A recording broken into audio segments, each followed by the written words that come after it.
ವೀಕ್ಷಕರೇ, ಸಿರಿ doctors live ವಿಶೇಷ ನೇರ ಪ್ರಸಾರ ಕಾರ್ಯಕ್ರಮಕ್ಕೆ ತಮ್ಮೆಲ್ಲರಿಗೂ ಆತ್ಮೀಯವಾದ ಸ್ವಾಗತ. ನಾನು ಮಧುಕಾಂತಿ. ವೀಕ್ಷಕರೇ, ಯಾವುದೇ ಒಂದು ಜೀವಂತಿಕೆಯಿಂದ ಇರಬೇಕು ಅಂದರೆ ಅದು ಸ್ವಚ್ಛಂದವಾಗಿ ಹಾರಾಡ್ಕೊಂಡಿರಬೇಕು ಅಥವಾ ಓಡಾಡ್ಕೊಂಡಿರಬೇಕು. ನಾವು ಕೂಡ ಪ್ರತಿದಿನ ನಡೆಯೋದು, ಓಡಾಡೋದು ಅಥವಾ ಕೂತ್ಕೊಳ್ಳೋದು ಇದೆಲ್ಲದಕ್ಕೂ ಮೂಲ ಕಾರಣ ನಮ್ಮ ಮೊಣಕಾಲಾಗಿರುತ್ತೆ. ನಾವು ಒಂದು ಕಡ್ಡಿ ಮೇಲೆ ಒಂದು ಕಡ್ಡಿ ಜೋಡಿಸ್ಬೇಕು ಅಂತಂದರೆ ಅಥವಾ ಒಂದು ಕಂಬಿ ಮೇಲೆ ಮತ್ತೊಂದು ಕಂಬಿಯನ್ನು ಜೋಡಿಸ್ಬೇಕು ಅಂದ್ರೇ ಬಹಳ ಕಷ್ಟ. ಇನ್ನು ನಮ್ಮ ಇಡೀ ದೇಹದ ತೂಕವನ್ನು ಹೊತ್ಕೊಂಡು ಓಡಾಡುವಂಥ ಮೊಣಕಾಲು, ಇದರ ವೈಶಿಷ್ಟ್ಯತೆ ಏನು? ಹಾಗೆ ಮೊಣಕಾಲಿಗೆ ನೋವಿಗೆ ಕಾಣಿಸ್ಕೊಳ್ಳುವಂಥ ಏನೆಲ್ಲ ಕಾರಣಗಳಿರ್ಬೋದು, ಇದೆಲ್ಲದರ ಬಗ್ಗೆ ಇವತ್ತಿನ ಸಿರಿ ಡಾಕ್ಟರ್ಸ್ ಲೈವ್ನಲ್ಲಿ ನಾವು ಮಾತನಾಡ್ತಾ ಇದ್ದೀವಿ. ಮೊಣಕಾಲಿನ ವೈಶಿಷ್ಟ್ಯತೆ ಏನು, ಯಾವುದಕ್ಕೆ ನೋವು ಬರುತ್ತೆ, ಮುಖ್ಯವಾಗಿ ನೀ ರೀಪ್ಲೇಸ್ಮೆಂಟ್ ಸರ್ಜರಿ ಅಂದರೆ ಏನು, ಇದೆಲ್ಲದರ ಬಗ್ಗೆ ಇವತ್ತು ನಮಗೆ ಮಾಹಿತಿನ ತಿಳಿಸ್ಕೊಡೋದಕ್ಕೆ ನಮ್ಮ ಜೊತೆಗೆ ಟ್ರಸ್ಟ್ವೆಲ್ ಹಾಸ್ಪಿಟಲ್ ಬೆಂಗಳೂರಿನ consultant orthopaedic and joint replacement surgeon ಹಾಗೆ MCH hip and knee UK ಆಗಿರುವಂಥ ಡಾಕ್ಟರ್ ದೀಪಕ್ ಸಿ ಸರ್ ನಮ್ಮ ಜೊತೆ ಇದ್ದಾರೆ. ಮೊದಲಿಗರನ್ನ ಕಾರ್ಯಕ್ರಮಕ್ಕೆ ಸ್ವಾಗತ ಮಾಡ್ಕೊಳ್ಳೋಣ. ನಮಸ್ತೆ ಸರ್, ಕಾರ್ಯಕ್ರಮಕ್ಕೆ ಪ್ರೀತಿಯ ಸ್ವಾಗತ. ನಮಸ್ಕಾರ ಮೇಡಮ್. ನಮಸ್ಕಾರ ವೀಕ್ಷಕರೇ. ನಿಮಗೂ ಕೂಡ ಮೊಣಕಾಲಿನ ನೋವು ಕಾಣಿಸ್ಕೊಳ್ತಾ ಇದ್ರೆ ಅಥವಾ ಸಮಸ್ಯೆ ಕಾಣಿಸ್ಕೊಳ್ತಾ ಇದ್ರೆ ಅಥವಾ ನೆಕ್ಸ್ಟ್ ಸರ್ಜರಿಗೆ ಹೋಗಬೇಕು ಅಂತಿದ್ರೆ, ನಿಮಗೆ ಏನೇ ಒಂದು ಕ್ವೆಶನ್ಸ್ ಇದ್ರು, ಡೌಟ್ಸ್ ಇದ್ರೂ ಕೂಡ ಕಾರ್ಯಕ್ರಮಕ್ಕೆ ನೇರವಾಗಿ ಕರೆ ಮಾಡ್ಬೋದು. ಡಾಕ್ಟರ್ ಇರ್ತಾರೆ, ಮಾತಾಡ್ಬೋದು, ನಿಮ್ಮ ಡೌಟ್ಸನ್ನು ಕ್ಲಾರಿಫೈ ಮಾಡ್ಕೋಬೋದು.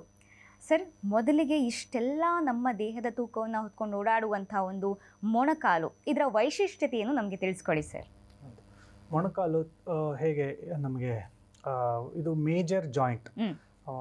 ಎರಡು ಮೊಣಕಾಲು ಮೇಲೆ ನಿಂತ್ಕೊಂಡು ಓಡಾಡಬೇಕು. ಈಗ ನೋಡಿ, ಏನಾದರೂ ನಮಗೆ ಕೈ ನೋವು ಬಂತು ಅಂದರೆ ಆರಾಮಾಗಿ ಏನಾದರೂ ಸಣ್ಣ ಪುಟ್ಟ ಕೆಲಸಗಳೆಲ್ಲ ಮಾಡಿಕೊಂಡು ಓಡಾಡಿಕೊಂಡು ಎಲ್ಲ ಹಾಗೆ ಜೀವನ ನಡೆಸ್ತೀವಿ.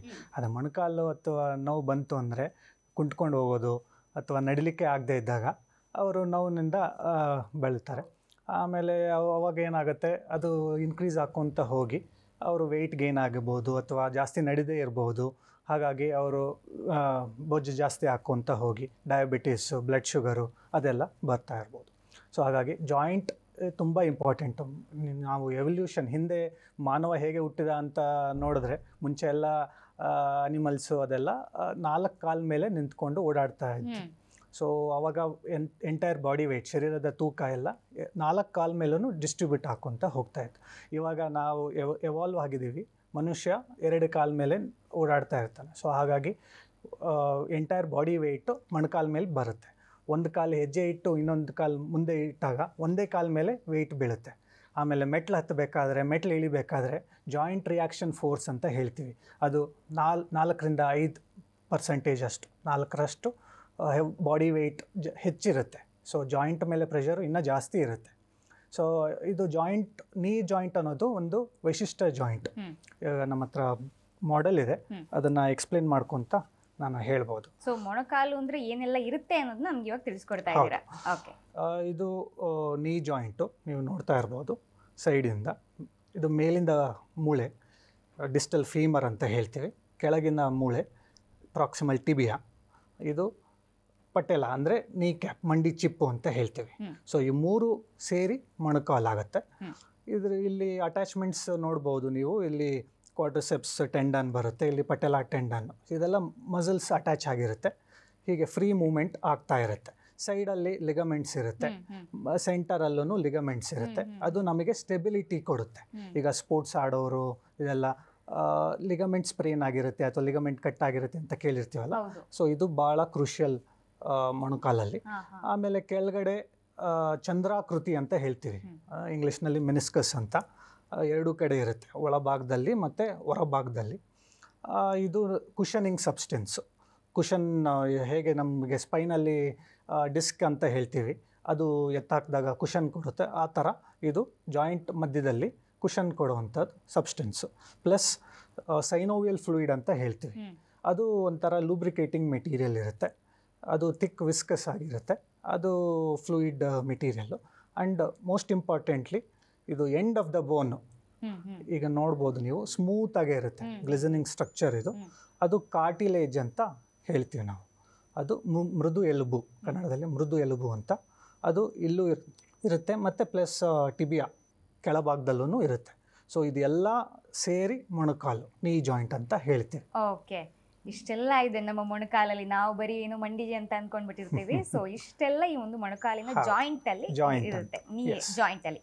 ಓಕೆ, ಹಾಗಾದ್ರೆ ಸರ್, ಈಗ ಸಾಮಾನ್ಯವಾಗಿ ಮನುಷ್ಯರು ನಡಿಬಹುದಾ ಓಡಬಹುದಾ ಯಾವ್ದು ಕರೆಕ್ಟ್? ಎರಡೂ ಮಾಡ್ಬೋದು. ಓಕೆ. ಈಗ ಇಂಗ್ಲಿಷ್ನಲ್ಲಿ ಏನು ಹೇಳ್ತೀವಿ, ಲೋಕೋಮೋಷನ್ ಈಸ್ ಲೈಫ್, ನಡೆಯೋದೇ ಜೀವನ. ಹೌದು ಅಲ್ವಾ? ಕರೆಕ್ಟ್. ಸೊ ಮನುಷ್ಯ ಅಂದಮೇಲೆ ನಡೀತಾ ಇರಬೇಕು. ಆಮೇಲೆ ಓಡೋದು, ಈಗ ಕೆಲವು ಹಾಬೀಸ್ ಇರುತ್ತೆ, ರನ್ನಿಂಗು, ಜಾಗಿಂಗು, ಎಕ್ಸಸೈಸು ಅವೆಲ್ಲ ಮಾಡ್ಬೋದು. ಕೆಲವ್ರಿಗೆ ಜಾಯಿಂಟ್ ಪೇನ್ಗಳು ಎಲ್ಲ ಬಂದಾಗ ಅವರು ಕಮ್ಮಿ ಮಾಡ್ಕೊತ ಬರ್ತಾರೆ. ಅವ್ರಿಗೆ ಕಮ್ಮಿ ಮಾಡ್ಕೊಂಡಾಗ ಅವ್ರಿಗೆ ಅರಿವೇ ಇರಲ್ಲ, ನಾವು ನಡೆಯೋದು ಕಮ್ಮಿ ಮಾಡಿದೀವಿ ಅಂತ ಹೇಳ್ತಾರೆ. ಜಾಯಿಂಟ್ ಪೇನು, ಕೆಲವ್ರಿಗೆ ಪೇನ್ ಟಾಲರೆನ್ಸು ಕಮ್ಮಿ ಇರುತ್ತೆ, ಕೆಲವ್ರಿಗೆ ಜಾಸ್ತಿ ಇರುತ್ತೆ. ಸೊ ಹಾಗಾಗಿ ಅವರು ನಡೆಯೋದು ಯಾವಾಗ ಕಮ್ಮಿ ಮಾಡ್ತಾರೋ ಅವಾಗೇನೆ ಅವ್ರಿಗೆ ಪ್ರಾಬ್ಲಮ್ಸ್ ಸ್ಟಾರ್ಟ್ ಆಗಿದೆ ಅಂತ ಅರ್ಥ. ಓಕೆ ಸರ್, ನಾನು ಯಾಕೆ ಈ ಕ್ವೆಶನ್ಸ್ ಕೇಳಿದೆ ಅಂದರೆ, ಈ ಅಥ್ಲೆಟ್ಸ್ ಬಹಳ ರನ್ನಿಂಗ್ ಮಾಡೋರು ಜಾಸ್ತಿ ರನ್ನಿಂಗೇ ಮಾಡ್ತಾ ಇರುವಂಥದ್ದು, ಅಥವಾ ಕೆಲವರು ಸ್ಟೇಷನರಿ ಇರೋರು, ಆ ಒಂದು ಕೆಲಸ ಮಾಡ್ತಾ ಇರೋರು ಕೂತ್ಕೊಂಡೇ ಇರ್ತಾರೆ. ಸೊ ಇದರಲ್ಲಿ ಯಾವುದು ತಪ್ಪು ಅಥವಾ ಯಾವುದು ಬೆಟರ್, ಯಾವ ರೀತಿಯಾಗಿ ವರ್ಕ್ ಮಾಡಬೇಕು ಅಂತ? ಸ್ಪೋರ್ಟ್ಸು, ರನ್ನಿಂಗು, ಕ್ರಿಕೆಟ್ ಆಡೋರು, ಟೆನ್ನಿಸ್ ಆಡೋರು, ಬೇರೆ ಅದರ್ ಸ್ಪೋರ್ಟ್ಸ್ ಆಡೋರು, ಅವರು ಎಂಟೈರ್ ಬಾಡಿನೇ ಟ್ರೈನ್ ಮಾಡ್ಕೊಂಡಿರ್ತಾರೆ. ಸೊ ಮಸಲ್ಸ್ ಎಲ್ಲ ಫಿಟ್ನೆಸ್ ಮೇಂಟೈನ್ ಮಾಡಿರ್ತಾರೆ. ಸೊ ಮೇನ್ ಜಾಯಿಂಟ್ಸ್ ಮೂವ್ಮೆಂಟ್ ಮಾಡಿದಷ್ಟು ಜಾಯಿಂಟ್ ಸ್ಟೇಬಲ್ ಆಗಿರುತ್ತೆ ಮತ್ತು ಹೆಲ್ದಿ ಆಗಿರುತ್ತೆ. ಈಗ ಸೆಡೆಂಟ್ರಿ ವರ್ಕ್ ಲೈಫ್ ಅಂತ ಹೇಳ್ತೀವಿ, ಸಾಫ್ಟ್ವೇರ್ ಇಂಜಿನಿಯರ್ಸ್ ಅಥವಾ ಬೇರೆ ಅದರ್ ಜಾಬ್ಸ್ ಮಾಡೋರು, ಕೂತ್ಕೊಂಡು ಡೆಸ್ಕ್ ಜಾಬ್ ಮಾಡೋರು. ಸೊ ಕಂಟಿನ್ಯೂಸ್ ಆಗಿ 8 to 10 hours ಕೂತ್ಕೊಂಡು ಮಾಡೋರಿಗೆ ಜಾಯಿಂಟ್ ಅವಾಗ ಮಸಲ್ ವೀಕ್ ಆಗ್ತಾ ಹೋಗುತ್ತೆ. ಪ್ಲಸ್ ಜಾಯಿಂಟ್ಗೆ ಲೂಬ್ರಿಕೇಷನ್ ಅನ್ನೋದೂ ಕಮ್ಮಿ ಇರುತ್ತೆ. ಮೂಮೆಂಟ್ ಮಾಡಿದಷ್ಟು ಒಳ್ಳೆಯದು. ಈಗ ನಾವೇನು ಹೇಳ್ತೀವಿ, 1 hour ಡೆಸ್ಕ್ ಜಾಬ್ ಮಾಡಿದಾಗ ಒಂದು 5 to 10 minutes ಬ್ರೇಕ್ ತೊಗೊಂಡು ಓಡಾಡ್ಕೊಂಡು ಬನ್ನಿ ಅಂತಲೂ ಹೇಳ್ತೀವಿ. ಸೊ ಮೂಮೆಂಟ್ ಮಾಡಿದಷ್ಟು ಒಳ್ಳೆಯದು. Walking is also important. Running ಎಷ್ಟಾಗುತ್ತೋ ಅಷ್ಟು ಜಾಗಿಂಗು, ರನ್ನಿಂಗು ಎಲ್ಲ ಮಾಡ್ಬೋದು. ಓಕೆ. ಈಗ ಸರ್ ತುಂಬ ಮನೆಯಲ್ಲಿ ಕೆಲಸ ಮಾಡುವಂಥವ್ರು ಮನೆ ಕೆಲಸ ಮಾಡಿನೇ ನಂಗೆ ಭಾಳ ಸಾಕಾಗಿದೆ, ಮತ್ತೆ ನಾನು ಏನಕ್ಕೆ ವಾಕ್ ಮಾಡಬೇಕು ಅಂತ ಹೇಳ್ತಾರೆ. ಸೊ ಇದಕ್ಕೆ ಇವ್ರಿಗೆ ಮನೆ ಕೆಲಸ ಮಾಡಿ ಕೂಡ ಸುಸ್ತಾಗಿರ್ತಾರೆ, ಆದರೂ ವಾಕ್ ಬೇಕಾ ಅಂತ? ಖಂಡಿತ ಬೇಕು. ಏನಂದರೆ ನಾವು ಸುಮಾರು OPD ಇದರಲ್ಲೆಲ್ಲ ಕನ್ಸಲ್ಟೇಷನಲ್ಲಿ ಕೇಳಿರ್ತೀವಿ, ಮನೆ ಕೆಲಸ ಮಾಡಿರ್ತೀವಿ, ಅದೇ ಕೆಲಸ ಅಂತಲೇ ಅಂದ್ಕೊಂಡಿರ್ತಾರೆ. ಎಕ್ಸಸೈಸ್ ಎಲ್ಲ ಮಾಡ್ತೀರಾ ಅಂದರೆ ಮನೆ ಕೆಲಸನೇ ಎಕ್ಸಸೈಸ್ ಆಗೋಗಿದೆ ಅಂತ ಹೇಳ್ತಾರೆ. ಪಾತ್ರೆ ಎತ್ತಿಡೋದು ಅಥವಾ ಬೇರೆ ಏನಾದರೂ ಮಾಡೋದು. ಸೊ ಅದೆಲ್ಲ general routine, day to day life ಅಂತ ಹೇಳ್ತೀವಿ. ಸೊ ಅದು important. Plus 45 minutes to 1 hour exercise ಪ್ರತಿ ಮನುಷ್ಯಕ್ಕೂ ತುಂಬ ಇಂಪಾರ್ಟೆಂಟ್. ಸೊ ಅದೇನು ಮಾಡುತ್ತೆ, ಕಾಮ್ನೆಸ್ ಆಗಿರ್ಬೋದು ಅಥವಾ ಜನರಲೈಸ್ಡ್ ಎಲ್ಲ ಜಾಯಿಂಟ್ಗಳು ಮೋಷನ್ ಮಾಡುತ್ತೆ. ಮೂಮೆಂಟ್ ಈಸ್ ಲೈಫ್, ನಾನು ಹೇಳ್ದಂಗೆ. ಸೊ ಮೂಮೆಂಟ್ ಮಾಡಿದಷ್ಟು ಜಾಯಿಂಟ್ ಫ್ರೀ ಆಗುತ್ತೆ. ಆಮೇಲೆ ಎಕ್ಸಸೈಸು, ಸ್ಟ್ರೆಚಿಂಗು ತುಂಬ ಇಂಪಾರ್ಟೆಂಟ್.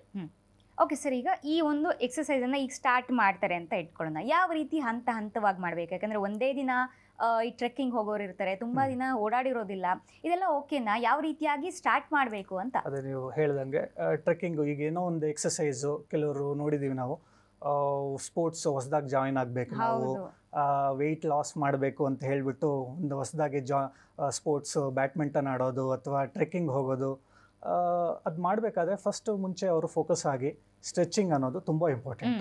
1 hour ಎಕ್ಸಸೈಸ್ ಅದು ಸ್ಪೋರ್ಟ್ಸ್ ಆಡಬೇಕು ಅಥವಾ ಟ್ರೆಕ್ಕಿಂಗ್ ಮಾಡಬೇಕು ಅಂದಾಗ 15 to 20 minutes ಮುಂಚೆ ಸ್ಟ್ರೆಚಿಂಗ್ ಮಾಡಬೇಕು. ಅದಕ್ಕೆ ಪ್ರಿಪೇರ್ ಆಗಿರಬೇಕು.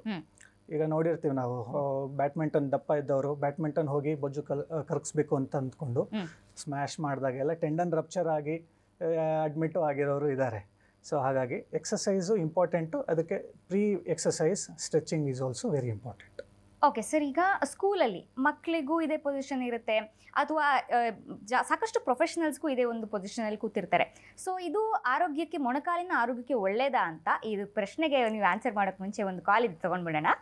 ಹಲೋ, ನಮಸ್ತೆ. ಹಲೋ, ನಮಸ್ತೆ ಮೇಡಮ್. ತಮ್ಮ ಹೆಸರು, ಎಲ್ಲಿಂದ ಕಾಲ್ ಮಾಡ್ತಿರೋದು? ಪುಷ್ಪಾವತಿ ಅಂದ್ಬಿಟ್ಟು ಬೆಂಗಳೂರಿಂದಾನೆ. ಓಕೆ, ಡಾಕ್ಟರ್ ಇದ್ದಾರೆ, ಮಾತಾಡಿ, ನಿಮ್ಮ ಪ್ರಶ್ನೆ ಏನಿದೆ ಕೇಳಿ. ನಮಸ್ಕಾರ, ಹೇಳಿಮಾ.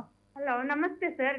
ನಮಸ್ಕಾರ ಸರ್, ನಂದು ಮಂಡಿ ನೋವು ಬಗ್ಗೆ ಕೊಡ್ತಾ ಇದ್ದೀರಾ? ಆಕ್ಚುಲಿ ನಂಗೆ ಕೈ ಟೆನ್ನಿಸ್ ಎಲ್ಬೋ ಆಗಿದೆ. ಓಕೆ.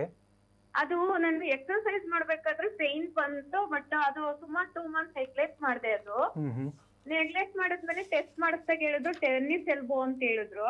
ಓಕೆ. ಅದು ಟ್ರೀಟ್ಮೆಂಟ್ ಎಲ್ಲ ತಗೊಂಡೆ ಸರ್, ಅದು ನೋವು ಕಮ್ಮಿ ಆಗ್ತಿಲ್ಲ. ಆಮೇಲೆ ಒಂದು ಇಂಜೆಕ್ಷನ್ ಮಾಡಿದ್ರು ಅದೇ ಪ್ಲೇಸಿಗೆ. ಅದು ಇವಾಗ ಪೇನ್ ಕೆಲಸ ಮಾಡಿದ್ರು ಒಂದು ಪೊರ್ಕೆ ಹಿಡ್ಕೊಂಡು ಕಸನೇ ಗುಡ್ಸಕ್ಕಾಗಲ್ಲ ಸರ್. ಅದು ಬೆಲ್ಟ್ ಕೊಟ್ಟಿದ್ದಾರೆ, ಹಾಕೊಂಡು ಸ್ವಲ್ಪ ಮಾಡ್ಬೋದು, ಬಟ್ ಆದ್ರೆ ಕ್ಯೂರ್ ಆಗ್ತಾನೆ ಇಲ್ಲ ಸರ್. ಆಗ್ಲೇ 8 ಮಂತ್ ಆಯ್ತು. ಅದಕ್ಕೆ ಏನ್ ಮಾಡ್ಬೋದು ಸರ್? ನಿಮ್ಮ ಹಾಸ್ಪಿಟಲ್ ಅಡ್ರೆಸ್ ಖಂಡಿತ ಹೇಳ್ತೇನೆ. ಈ ಟೆನ್ನಿಸ್ ಎಲ್ಬೋ ಅನ್ನೋದು it's one of the common symptom. Especially elbow ಕೆಳಗೆ ಮೂಳೆ ಇರುತ್ತಲ್ಲ, ಅಲ್ಲಿ ಪೇಯ್ನ್ ಬರುತ್ತೆ. ಈಗ ಮೇನ್ಲಿ ಕಸ ಗುಡಿಸೋದು, ರಿವರ್ಸ್ ಸ್ವೀಪಿಂಗು.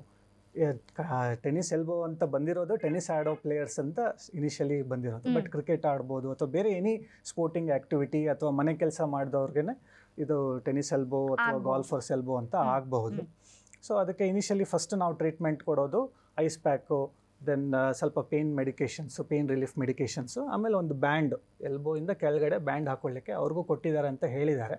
ಅದು ನೆಕ್ಸ್ಟ್ ಫೇಸು. ಅದಾದಮೇಲೆ ಫಿಸಿಯೋಥೆರಪಿ ಮಾಡಿಸ್ತೀವಿ. ಅದರಲ್ಲೂ ಇಂಪ್ರೂವ್ ಆಗಲಿಲ್ಲ ಅಂದರೆ ಒಂದು ಸ್ಮಾಲ್ ಇಂಜೆಕ್ಷನ್ನು, ಅದು steroid injection, mild dose steroid injection local ಕೊಟ್ಟಿದ್ದೀವಿ. ಮೋಸ್ಟ್ಲಿ ಅವ್ರಿಗೆ ಅದರಲ್ಲೂ ಇಂಪ್ರೂವ್ಮೆಂಟ್ ಇಲ್ಲ ಅಂತ ಹೇಳ್ತಾ ಇದ್ದಾರೆ. ಒಂದ್ಸತಿ ಕನ್ಸಲ್ಟೇಷನ್ ಮಾಡಬೇಕಾಗತ್ತೆ ಅಮ್ಮ, ಎಕ್ಸಾಮಿನೇಷನ್ ಮಾಡಿ. 15 days ಮಾಡಿಸಿದ್ವಿ, ಬಟ್ ಅದು ಇಂಜೆಕ್ಷನ್ ಮಾಡಿದ್ಮೇಲೂ ಅದು ಪೇನ್ ಕಮ್ಮಿನೇ ಆಗಿಲ್ಲ. ಏನ್ ಮಾಡ್ಬೋದು ಸರ್ ಅದು? ಓಕೆ, ಅದು ಎಕ್ಸಸೈಸ್ ನೀವು ಒಂದೊಂದ್ಸತಿ ಬೈಸೆಪ್ಸು ಮತ್ತು ಟ್ರೈಸೆಪ್ಸ್ ಅಂತ ಮಸಲ್ ಇರುತ್ತಲ್ಲ, ಒಂದು ಮಸಲ್ ಏನಾದರೂ ನೀವು ಜಾಸ್ತಿ ಯೂಸ್ ಮಾಡಿ ಇನ್ನೊಂದು ಮಸಲ್ ಕಮ್ಮಿ ಯೂಸ್ ಮಾಡಿದ್ರೆ ಆ ಥರನೂ ಆಗ್ಬೋದು. ಈ ಕಸ ಗುಡಿಸ್ಬೇಕಾದ್ರೆ ಜಾಸ್ತಿ ಟ್ರೈಸೆಪ್ಸ್ ಯೂಸ್ ಆಗ್ತಾ ಇರುತ್ತೆ. ಸೊ ಅದರಿಂದ ಒಂದ್ಸತಿ ಎಕ್ಸಾಮಿನೇಷನ್ ಮಾಡಿ ಟ್ರೀಟ್ಮೆಂಟ್ ಹೇಳ್ತೀವಿ ಅಮ್ಮ. ಸಿರಿ ಡಾಕ್ಟರ್ಸ್ ಲೈವ್ನಲ್ಲಿ ಮೊಣಕಾಲಿನ ಅಥವಾ ಮಂಡಿಯ ಆರೋಗ್ಯದ ಬಗ್ಗೆ ಮಾತನಾಡ್ತಾ ಇದ್ದೀವಿ. ಇದೆಲ್ಲವನ್ನ ನಮಗೆ ತಿಳಿಸ್ಕೊಳ್ಳೋದಕ್ಕೆ ನಮ್ಮ ಜೊತೆಗೆ ಇವತ್ತು ಟ್ರಸ್ಟ್ವೆಲ್ ಹಾಸ್ಪಿಟಲ್ನ consultant orthopaedic and joint replacement surgeon ಆಗಿರುವಂಥ ಡಾಕ್ಟರ್ ದೀಪಕ್ ಸಿ ಸರ್ ಇದ್ದಾರೆ. ಇನ್ನು ವೀಕ್ಷಕರೇ, ನಿಮಗೂ ಕೂಡ ಮೊಣಕಾಲಿನ ಸಮಸ್ಯೆಗಳು ಅಥವಾ ಮಂಡಿ ನೋವು ಕಾಣಿಸ್ಕೊಳ್ತಾ ಇದ್ರೆ ನಿಮ್ಮ ಏನೇ ಒಂದು ಪ್ರಶ್ನೆಗಳಿದ್ರು ಕೂಡ ಕಾರ್ಯಕ್ರಮಕ್ಕೆ ನೇರವಾಗಿ ಕರೆ ಮಾಡ್ಬೋದು, ಡಾಕ್ಟರ್ ಹತ್ರ ಮಾತಾಡ್ಬೋದು. ಓಕೆ ಸರ್, ನಾನು ಬ್ರೇಕ್ ಹೋಗಿ ಮುಂಚೆ ಕೇಳ್ತಾ ಇದ್ದೆ, ಈಗ ಬಹಳಷ್ಟು ಜನ ಕೂತ್ಕೊಂಡೇ ಇರುವಂಥ ಕೆಲಸವನ್ನು ಮಾಡ್ತಾ ಇರ್ತಾರೆ. ಅವರಿಗೆ ಈ ಒಂದು ಮೊಣಕಾಲಿನ ನೋವು ಕಾಣಿಸ್ಕೊಳ್ಳಲ್ವಾ? ಅಥವಾ ಮಕ್ಕಳಿಗೂ ಕೂಡ ಇದೇ ಒಂದು ಆಲ್ಮೋಸ್ಟ್ ಪೊಸಿಷನ್ ಇರುತ್ತೆ. ಸೊ ಅವರು ಯಾವ ರೀತಿ ಮೊಣಕಾಲಿನ ಆರೋಗ್ಯವನ್ನು ಕಾಪಾಡ್ಕೊಳ್ಬೇಕು? ಓಕೆ, ಮಕ್ಕಳು ಸ್ಕೂಲಲ್ಲಿ ನೆಲದ ಮೇಲೆ ಕೂತ್ಕೊಳ್ಬೋದು ಅಥವಾ ಬೇರೆ ಅದರ ಓಡಾಟ ಎಕ್ಸಸೈಸ್ ಎಲ್ಲ ಮಾಡಿ ನೆಲದ ಮೇಲೆ ಜಾಸ್ತಿ ಪ್ರೇಯರ್ಸು ಮತ್ತು ಫಂಕ್ಷನ್ಸು ಅಲ್ಲೆಲ್ಲ ಅವ್ರ ಮಕ್ಕಳಲ್ಲಿ ಏನೂ ತೊಂದರೆ ಇಲ್ಲ. ಎಷ್ಟೊತ್ತು ಬೇಕಾದರೂ ನೆಲದ ಮೇಲೆ ಕೂತ್ಕೋಬಹುದು.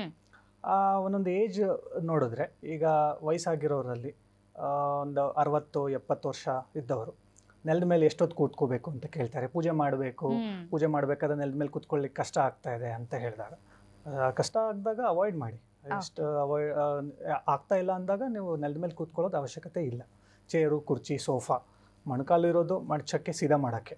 ನಾವು ನಡಿಲಿಕ್ಕೆ ಎಷ್ಟು ಬೇಕಾಗಿರುತ್ತೆ, ಒಂದು 30 ಡಿಗ್ರಿ ಫ್ಲೆಕ್ಷನಿಂದ ಹಿಡಿದು 90 degree flexion or 100 degree. So complete extension ಅಂದರೆ 0 ಡಿಗ್ರಿ ಟು 100 ಡಿಗ್ರೀಸ್ ಮೂಮೆಂಟ್ ಅಷ್ಟು ಬಂದರೆ ಸಾಕು. ಕಂಪ್ಲೀಟ್ ಮಡ್ಚ್ಕೊಂಡು ನೆಲದ ಮೇಲೆ ಕೂತ್ಕೋಬೇಕು ಅಂದರೆ 140 ಡಿಗ್ರೀಸ್ ಅಷ್ಟೊಂದು ಅವಶ್ಯಕತೆ ಇಲ್ಲ. ಸೊ ನೀವು ಪೂಜೆ ಮಾಡಬೇಕಾದ್ರೆ ಒಂದು ಸ್ಟೂಲು ಅಥವಾ ಏನಾದರೂ ಹೈಟ್ ಇಟ್ಕೊಂಡು, ಸ್ವಲ್ಪ ಹೈಟ್, ಗ್ರೌಂಡಲ್ಲೇ ಕೂತ್ಕೋಬೇಕು ಅಂತೇನಿಲ್ಲ, ಮೇಲೆ ಕೂತ್ಕೊಂಡು ಪೂಜೆ ಮಾಡ್ಬೋದು. ಸೊ ಏಜ್ ಆಗ್ತಾ ಹೋದಂಗೆ ಅರೌಂಡ್ 50-55 ಆದಮೇಲೆ ಕಂಪ್ಲೀಟ್ ಮಡ್ಚದಷ್ಟು ಹಿಂದ್ಗಡೆ ಜಾಯಿಂಟ್ ಸವಿಲಿಕ್ಕೆ ಸ್ಟಾರ್ಟ್ ಆಗಬಹುದು.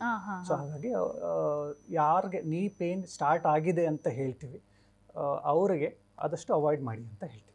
ಓಕೆ ಸರ್, ಮತ್ತೊಬ್ರು ಕಾಲರ್ ರೆಡಿ ಆಗಿದ್ದಾರೆ, ಮಾತಾಡ್ಸೋಣ. ಹಲೋ, ನಮಸ್ತೆ. Hello madam. ನಮಸ್ತೆ ಸರ್, ತಮ್ಮ ಹೆಸರು, ಎಲ್ಲಿಂದ ಕಾಲ್ ಮಾಡ್ತಿರೋದು?